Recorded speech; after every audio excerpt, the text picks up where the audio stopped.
కార్తీక మాసం రెండవ సోమవారం కావడంతో యాదగిరిగుట్టకు భక్తులు పోటెత్తారు. కార్తీక మాసంలో యాదాద్రిలో సత్యనారాయణ స్వామి వ్రతం నిర్వహించడం భక్తుల ఆనవాయితీ.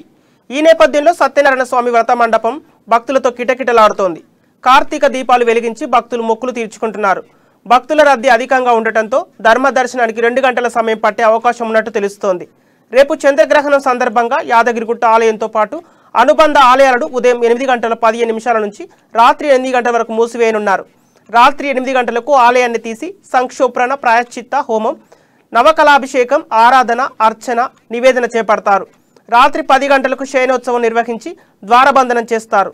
చంద్రగ్రహణ సందర్భంగా యాదాద్రీశుడి ఆలయంలో భక్తులతో జరిపించే వివిధ సేవలతో పాటు శ్రీ సత్యనారాయణ స్వామి వ్రతాలు, వాహన పూజలు రద్దు చేయనున్నారు.